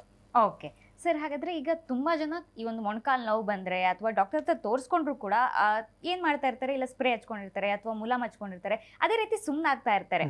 ಇದು ಎಷ್ಟು ದಿನದವರೆಗೆ ಮಾಡ್ಬೋದು, ಅಥವಾ ಇದೇ ರೀತಿ ಮಾಡ್ತಾ ಇದ್ರೆ ಏನೆಲ್ಲ ಸಮಸ್ಯೆ ಕಾಣಿಸ್ಕೊಳ್ಬೋದು? ಟೆಂಪ್ರವರಿ ಮಾಡ್ಬೋದು. ಈಗ ಸ್ಟೇಜ್ ವೈಸ್ ಟ್ರೀಟ್ಮೆಂಟು ಬಗ್ಗೆ ಹೇಳಬೇಕು ಅಂತಂದರೆ ಸ್ಟೇಜ್ ವೈಸ್ ಅಂತ ನಾವು ಹೇಳ್ತೀವಿ. ಇದು ಎಕ್ಸ್ರೇ ಸ್ಟೇಜಿಂಗ್ ಅಂತ. ಪೇಷಂಟ್ ಬಂದಾಗ ನಾವು ಎಕ್ಸಾಮಿನೇಷನ್ ಮಾಡಿ ಎಷ್ಟು ಮೂಮೆಂಟ್ಸ್ ಇದೆ ಎಲ್ಲ ಚೆಕ್ ಮಾಡಿ ಆಮೇಲೆ ಎಕ್ಸ್ರೇ ಮಾಡಿಸ್ತೀವಿ. ಎಕ್ಸ್ರೇದಲ್ಲಿ ಸ್ಟೇಜ್ 1 ಅಂದರೆ ಪೇಯ್ನ್ ಅಂತ ಹೇಳ್ತಾರೆ ಅಷ್ಟೇ, ಬಟ್ ಎಕ್ಸ್ರೇಯಲ್ಲಿ ನಾರ್ಮಲ್ ಇರುತ್ತೆ. ಸೊ ಅಂಥವ್ರಿಗೆ ಪೇಯ್ನ್ ಕಿಲ್ಲರ್ಸು ಅಂದರೆ ಬೇಸಿಕ್ ಮೆಡಿಕೇಷನ್ ಕೊಟ್ಟು, ಮಾತ್ರೆ ಮಲಾಮ್ ಕೊಟ್ಟು, ಆಯಿಂಟ್ಮೆಂಟ್ ಹಚ್ಚೋಕ್ಕೆ ಹೇಳಿ, ಬಿಸಿ ನೀರು ಶಾಖ ಅಥವಾ ಏನಾದರೂ ಹೇಳಿ ಸ್ವಲ್ಪ ಎಕ್ಸಸೈಸು, ವ್ಯಾಯಾಮ, ಫಿಸಿಯೋಥೆರಪಿ ಅಂತ ಹೇಳ್ತೀವಿ. ಸ್ಟೇಜ್ 2 ಅವಾಗ ಸ್ವಲ್ಪ ಸ್ಪೇಸ್, ಎಕ್ಸ್ರೇ ನೋಡಿದಾಗ ಮೇಲಿನ ಮೂಳೆ ಕೆಳಗಿನ ಮೂಳೆ ಸ್ವಲ್ಪ ಸ್ಪೇಸ್ ಕಮ್ಮಿ ಆದಾಗ ಅವರಿಗೆ ನೀವು ಸ್ವಲ್ಪ ವಾಚ್ಫುಲ್ ಆಗಿರಿ, ಎಕ್ಸಸೈಸಸ್ ಆದಷ್ಟು ಮಾಡ್ತಾ ಇರಿ. ವಾಕಿಂಗ್ ಅಂತೂ ಖಂಡಿತ ನಿಲ್ಸಕ್ಕೆ ಹೋಗಬೇಡಿ. ಜಾಯಿಂಟ್ ಲೂಬ್ರಿಕೇಷನ್ನು ಮತ್ತು ಮೋಷನ್ನು ತುಂಬ ಇಂಪಾರ್ಟೆಂಟು. ಸೊ ಹಾಗಾಗಿ ಅವರಿಗೆ ಎಕ್ಸಸೈಸಸ್ಸು, ಆಯಿಂಟ್ಮೆಂಟು ಅಥವಾ ಏನಾದರೂ ಕೊಡ್ಬೋದು. ಸ್ಟೇಜ್ 2 ಅಲ್ಲಿ ನಾವು ತುಂಬ ಪೇಯ್ನ್ ಇದೆ, ನಾವು ವಾಕಿಂಗ್ ಡಿಸ್ಟೆನ್ಸ್ ಕಮ್ಮಿ ಆಗಿದೆ ಅಂದರೆ ಮುಂಚೆ 2 ಕಿಲೋಮೀಟರ್ ನಡೆಯುವಂಥವ್ರು 1 ಕಿಲೋಮೀಟ್ರಿಗೆ ಬರ್ತಾರೆ ಆಫ್ಟರ್ 6 months 1 year. ಆಮೇಲೆ ಮುಂದೆ ಅರ್ಧ ಕಿಲೋಮೀಟರ್ ನಡೆಯಲಿಕ್ಕೆ ಕಷ್ಟ ಆಗ್ತಿದೆ ಅಂತ ಹೇಳ್ಬೋದು. ಸೊ ಅವ್ರಿಗೆ ಗೊತ್ತಿಲ್ಲದೇ ನಡೆಯೋದನ್ನ ಕಮ್ಮಿ ಮಾಡ್ಕೊತ ಹೋಗಿರ್ತಾರೆ. ಸೊ ನಮ್ಮ ಹತ್ರ ಬಂದಾಗ ಆಲ್ಮೋಸ್ಟ್ ಅವರು ಸ್ಟೇಜ್ 2 ಅಥವಾ ಸ್ಟೇಜ್ 3ಗೆ ಬಂದಿರಬಹುದು. ಸೊ ಅಂಥವ್ರಿಗೆ ನಾವು PRP ಇಂಜೆಕ್ಷನ್ನು ಅಂದರೆ ಅವ್ರದ್ದೇ ರಕ್ತ ತೆಗೆದು 15 ml ತೆಗೆದು ಸೆಂಟ್ರಿಫ್ಯೂಜ್ ಅಂತ ಮಾಡಿ ಬಿಳಿ ರಕ್ತ ಕೆಂಪು ರಕ್ತ ಸಪ್ರೇಟ್ ಮಾಡಿ ಪ್ಲಾಸ್ಮಾ ಅಂತ ನೀ ಜಾಯಿಂಟಿಗೆ ಕೊಡ್ತೀವಿ. ಸೊ ಆವಾಗ ಸ್ವಲ್ಪ ಹೆಲ್ಪ್ಫುಲ್ ಆಗುತ್ತೆ. Around 6 months to 1 year pain relief ಇರುತ್ತೆ. ಸರ್, ಈಗ ಟ್ರೀಟ್ಮೆಂಟ್ಸ್ ಯಾವ ರೀತಿಯಾಗಿರುತ್ತೆ? ಮೊಣಕಾಲು ನೋವು ಬಂದರೆ ಅಥವಾ ಮಂಡಿ ನೋವು ಬಂದರೆ ಅಂತ ನಿಮಗೆ ತಿಳಿಸ್ಕೊಡ್ತಾ ಇದ್ರಿ. ಸ್ಟೇಜ್ 1 ಇರ್ಬೋದು, ಸ್ಟೇಜ್ 2 ಇರ್ಬೋದು. ಇನ್ನು ಯಾವೆಲ್ಲ ಟ್ರೀಟ್ಮೆಂಟ್ಸ್ ಇದೆ ಸರ್? PRP ಬಗ್ಗೆ ನಾನು ಹೇಳಿದ್ದೀನಿ, ಪ್ಲೇಟ್ಲೆಟ್ ರಿಚ್ ಪ್ಲಾಸ್ಮಾ ಅಂತ. ಇನ್ನೊಂದು ಮೊಣಕಾಲಿಗೆ ಇಂಜೆಕ್ಷನ್ ಕೊಡುವಂಥದ್ದು ಹೈಲುರೋನಿಕ್ ಆ್ಯಸಿಡ್ ಅಂತ. ಅದು ಲ್ಯಾಬಲ್ಲಿ ಗ್ರೋ ಆಗಿರುವಂಥದ್ದು. ಅದು ಸೈನೋವಿಯಲ್ ಫ್ಲೂಯಿಡ್ ರೀಪ್ಲೇಸ್ಮೆಂಟ್ ಅಂತ. ಸೊ ಅದು ಕೊಟ್ಟಾಗ ಅರೌಂಡ್ ಸ್ಟೇಜ್ 2 to ಸ್ಟೇಜ್ 3 ಒಳಗಡೆ ಕೊಡ್ತೀವಿ. ಯಾರ್ಯಾರು ಕೊಡ್ತೀವಿ ಅಂದರೆ ಈಗ ಕೆಲವ್ರಿಗೆ ಲಾಂಗ್ ಟ್ರೆಕ್ಕಿಂಗ್ ಹೋಗ್ಬೋದು, ಅಥವಾ ಈಗ ಕುಂಭಮೇಳಗೆ ಹೋಗ್ತಾ ಇದ್ದಾರೆ, ಒಂದು ತಿಂಗಳಲ್ಲಿ ಅಥವಾ ಪೇಯ್ನ್ ಇದೆ, ನೋವಿದೆ, ಕಮ್ಮಿ ಮಾಡಲಿಕ್ಕೆ ನಾವು ನಮ್ಮ ಹಾಸ್ಪಿಟ್ಲಲ್ಲಿ ಸ್ಟೀರಾಯ್ಡ್ ಇಂಜೆಕ್ಷನ್ಸು ಕೊಡಲ್ಲ. ಇದು ಹೈಲುರೋನಿಕ್ ಆ್ಯಸಿಡ್ ಅಂತ ನಾವು ಸೈನೋವಿಯಲ್ ಫ್ಲೂಯಿಡ್ ರೀಪ್ಲೇಸ್ಮೆಂಟ್ ಅಂತ ಅದನ್ನು ಕೊಡ್ಬೋದು. ಅರೌಂಡ್ 6 months to 1 year ಕೆಲವ್ರಿಗೆ ಪೇಯ್ನ್ ರಿಲೀಫ್ ಇರುತ್ತೆ. ಸೊ ಅದು ನೆಕ್ಸ್ಟ್ ಸ್ಟೇಜ್ ತುಂಬ ಮೂಳೆ, ಮೇಲಿನ ಮೂಳೆ ಕೆಳಗಿನ ಮೂಳೆ ಟಚ್ ಆಗ್ತಾ ಇದೆ ಅಂತ ಅಂದಾಗ ಅದು ಜಾಯಿಂಟ್ ರಿಪ್ಲೇಸ್ಮೆಂಟೇ ಕಂಪ್ಲೀಟ್ ಪರ್ಮನೆಂಟ್ ಪರಿಹಾರ. ಓಕೆ, ಹಾಗಾದರೆ ಸರ್ ಇದು ಈ ವರ್ಡ್ ಏನಿದೆ ಜಾಯಿಂಟ್ ರೀಪ್ಲೇಸ್ಮೆಂಟ್ ಅಥವಾ ನೀ ರೀಪ್ಲೇಸ್ಮೆಂಟ್ ಅಂತ, ಬಹಳಷ್ಟು ಜನಕ್ಕೆ ಅದೊಂದು ಭಯ ಇರುತ್ತೆ, ನಿಜವಾಗ್ಲೂ ಯಾವ ರೀತಿಯಾಗಿರುತ್ತೆ ಅಂತ. ಸೊ ನಮಗೆ ತಿಳಿಸ್ಕೊಡಿ ಸರ್, ನೀ ರೀಪ್ಲೇಸ್ಮೆಂಟ್ ಅಂದರೆ ಏನು? ಸುಮಾರು ಜನ ಅದನ್ನೇ ಹೇಳ್ತಾ ಇರ್ತಾರೆ. ಈಗ ಪಕ್ಕದ ಮನೆಯವ್ರು ಮಾಡಿಸ್ಕೊಂಡಿದ್ದಾರೆ, ತುಂಬ ನೋವ್ತಾ ಇದೆ ಅವ್ರಿಗೆ, ಸೊ ಹಾಗಾಗಿ ನಮಗೆ ಹೆದರಿಕೆ ಆಗುತ್ತೆ ಅಂತ. ಹೆದರ್ಕೊಳ್ಳೋ ಅಂಥದ್ದು ಏನಿಲ್ಲ. ಇವಾಗೆಲ್ಲ ಲೇಟೆಸ್ಟ್ ಟೆಕ್ನಾಲಜಿ ಬಂದಿದೆ. ಆಮೇಲೆ ಮಾಡೆಲ್ಸೂ, ಆಮೇಲೆ ಇಂಪ್ಲಾಂಟ್ಸ್ ನಾವು ಏನು ಉಪಯೋಗಿಸ್ತೀವಿ ಅದು ತುಂಬ ಸಫಿಸ್ಟಿಕೇಟೆಡ್ ಆಗಿರುತ್ತೆ. ಈಗ ನಮ್ಮ ಹತ್ರ ಒಂದು ಮಾಡೆಲ್ ಇದೆ ಎಕ್ಸಾಂಪಲ್ಗೆ. ಇದು ಜಾಯಿಂಟ್ ರಿಪ್ಲೇಸ್ಮೆಂಟ್ ಆದಾಗ ಹೇಗಿರುತ್ತೆ ಅಂತ ಕಾಣಿಸುತ್ತೆ ನೋಡಿ. ಇದು ಮೇಲಿನ ಮೂಳೆ, ಇದು ಪ್ಲಾಸ್ಟಿಕ್ ಮಾಡೆಲ್ಲು. ಕೆಳಗಿನ ಮೂಳೆ ಇದು. ಈಗ ನಾವು ಆಪರೇಷನ್ ಅಂತ ನಾವು ಸ್ಟೇಜ್ 3 to ಸ್ಟೇಜ್ 4 ಏನು ಮಾಡ್ತೀವಿ, ಸೌದೋಗಿರೋ ಪಾರ್ಟ್ ಅದನ್ನು ಕ್ಲೀನ್ ಮಾಡಿ ಎಷ್ಟು ಬೇಕೋ ಅಷ್ಟು ನೆಸಸರಿ ಕಟ್ಸ್ ಅಂತ, ಬೋನಿ ಕಟ್ಸ್ ಅಂತ ಮಾಡಿ, ಇದು metal, high grade stainless steel metal, ಅದನ್ನು ಮೆಡಿಕಲ್ ಗ್ರೇಡ್ ಸಿಮೆಂಟ್ ಯೂಸ್ ಮಾಡಿ ಫಿಕ್ಸ್ ಮಾಡ್ತೀವಿ.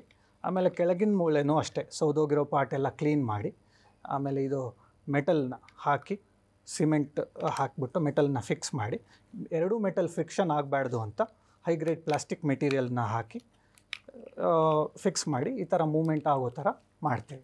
ಒಂದೇ ಒಂದು ಏನು ಅಂದರೆ ಆಪ್ರೇಷನ್ ಆದಮೇಲೆ ಪೇಷಂಟು ಕೆಳಗಡೆ ಕೂತ್ಕೋಬಾರ್ದು ಅಂತ ನಾವು ಹೇಳ್ತೀವಿ, ಅಡ್ವೈಸ್ ಮಾಡ್ತೀವಿ. ಕೆಳಗಡೆ ಕೆಲವರೆಲ್ಲ ಸುಮಾರು ಜನ ಕೂತ್ಕೋತಾರೆ, ಬಟ್ ಆದಷ್ಟು ಅವಾಯ್ಡ್ ಮಾಡಿದಷ್ಟು ಒಳ್ಳೆಯದು. ಯಾಕಂತಂದರೆ ಲಾಂಗಿವಿಟಿ ಎಷ್ಟು ವರ್ಷ ಬರುತ್ತೆ ಇಂಪ್ಲಾಂಟು ಅಂದರೆ 25, ನಾವು ಮಾಡಿರುವಂಥದ್ದು 20 to 25 years ಬಾಳಿಕೆ ಬರುವಂಥದ್ದು ಸರ್ವೈವರ್ಶಿಪ್ ಅಂತ ಹೇಳ್ತೀವಿ ನಾವು ಇಂಪ್ಲಾಂಟ್ದು.